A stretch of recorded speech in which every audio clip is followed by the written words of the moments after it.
কৃষিতে সফল, মাছ উৎপাদনেও শীর্ষে আছে বিশ্ব ঐতিহ্য সুন্দরবন। বলছি দেশের দক্ষিণ পশ্চিমের জেলা সাতক্ষীরার কথা। তবে অবকাঠামো সহ সার্বিক উন্নয়নে বৈষম্যের অভিযোগ জেলাবাসীর। তাদের অভিযোগ, সড়কে নিত্যদিনের দুর্ভোগ, নদী ভাঙনে জমি হারানো সহ নানা সমস্যা নিয়ে দিন কাটছে সাতক্ষীরার মানুষের। অবহেলা আর বঞ্চনায় দেশের অন্যান্য জেলা থেকে পিছিয়ে পড়ার অভিযোগ স্থানীয়দের। সাতক্ষীরার বিচ্ছিন্ন দ্বীপ ইউনিয়ন গাবুরা ৩৩ বর্গ কিলোমিটারের ইউনিয়নটিতে জনসংখ্যা ৪৮,০০০। নদী পেরিয়ে পৌঁছাতে হয় সুন্দরবন ঘেঁষা জনপদটিতে। ছোটবেলাতে দেখে আসছি যাওয়া তো এখানে তো রাস্তাঘাটের সমস্যা, সব দিকে সমস্যা। আমাদের এত বড় ইউনিয়ন, এখানে একটা হাসপাতাল নেই। ইউনিয়নটিতে পাকা সড়কের কোনো অস্তিত্ব নেই। অসুস্থ হলে পড়তে হয় মহা সংকটে। কোনো গাড়ি ঘোড়া চলে না। এতে দেখা যাচ্ছে আগাগোড়া পাতে বাড়ার আগাতে হেঁটে আসি, তো জীবন বেরিয়ে যেতিস। অন্তত একটু যদি সোলিং এর রাস্তা পেতাম, তাহলে মানুষজন এই যে বর্ষাকালে অন্তত কাদায় না হেঁটে অন্তত শুকনো হাঁটতে পারতো। কর্তৃপক্ষ বলছে সড়ক বিভাগের আওতাধীন ২৯০ কিলোমিটার অংশই ক্ষতিগ্রস্ত। এলজিইডির আওতায় ১১,০০০ কিলোমিটার, ২০ ভাগ পিচঢালা, বাকি ৮০ ভাগই কাঁচা সড়ক। জেলাটি অবহেলিত বলছেন সড়ক বিভাগের প্রকৌশলী। অবকাঠামো উন্নয়নের জন্য প্রকল্প প্রস্তাবনা করা হয়েছে জানালেন এলজিইডি প্রকৌশলী। আমাদের রোডস্থানায় যে ২৯০ কিলোমিটার রাস্তা আছে, টোটালটাই বলতে গেলে আসলে কলাপসড।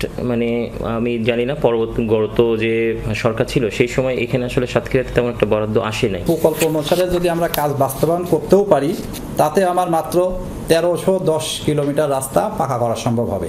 এই ১৩১০ কিলোমিটার রাস্তা পাকা করার পরেও আমার সাতক্ষীরায় ৬৬% রাস্তা কাঁচা থেকে যাবে। সড়কের বেহাল দশার প্রভাব পড়েছে পর্যটনে। সুন্দরবনেও কমেছে পর্যটক। উন্নয়নের জন্য বিশেষ বরাদ্দ চান জেলার বাসিন্দারা। এই এলাকার মানুষ পর্যটন কেন্দ্রিক যে রেভিনিউ, এটি থেকে বঞ্চিত হচ্ছে। সীমান্তের ইসামতি নদী ভাঙনে জমি হারাচ্ছে বাংলাদেশ। হুমকির মুখে দেভাটা উপজেলা। স্থানীয়দের অভিযোগ, ভাঙন ঠেকাতে নেই উদ্যোগ। নদী ভাঙার কারণে আমাদের যে জমি সেটি কমে যাচ্ছে এবং ইন্ডিয়ার পাশে জমি বাড়ছে। পানি উন্নয়ন বোর্ড এখান থেকে প্রায় ৬-৭ মাস হয়ে গেছে, তারা কাজ কিছুটা করে তারা অসমাপ্ত রেখে চলে গেছে। কৃষিতে সফল, আম, কাঁকড়া, চিংড়ি মাছ রপ্তানি হচ্ছে বিদেশে। তবে রয়েছে রক্ষণাবেক্ষণের অভাব। সংশ্লিষ্টরা বলছেন প্রয়োজন উন্নয়ন উদ্যোগ।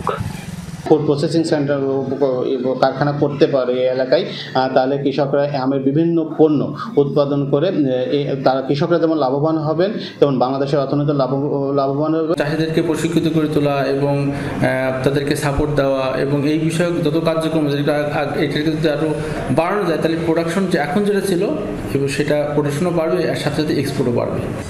স্বাস্থ্যসেবায় হাসপাতাল থাকলেও চিকিৎসক সংকট। কাঙ্ক্ষিত সেবা দিতে না পারার কথা স্বীকার করলেন civil surgeon.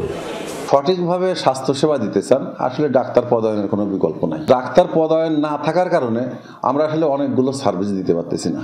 Cricketer Mustafiz, Soumya সরকার, রবিউল মৃত্যুঞ্জয়, নারী ফুটবল টিমের সাবেক ও বর্তমান অধিনায়ক সাবিনা আফিদা সহ শতাধিক জাতীয় পর্যায়ের খেলোয়াড় সাতক্ষীরার। তবে জেলার ক্রীড়াঙ্গনে লাগেনি উন্নয়নের ছোঁয়া। সাতক্ষীরা স্টেডিয়াম আছে, জেলা স্টেডিয়াম একেবারেই বলা যায় ভগ্ন একটা অবস্থা। পূর্ণাঙ্গ স্টেডিয়ামে এখনো পরিণত এটা হয়নি। এখানে ফ্যাসিলিটিস বলতে কিছু নাই।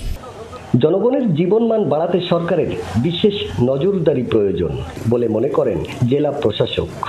গ্রামীণ অবকাঠামো প্রকল্প যেটা নেওয়া হয়েছে, এটার আমি শুনেছি যে এটা অনেক কাটছাট করার এটা না করে এটা আসলে বাড়ানো উচিত।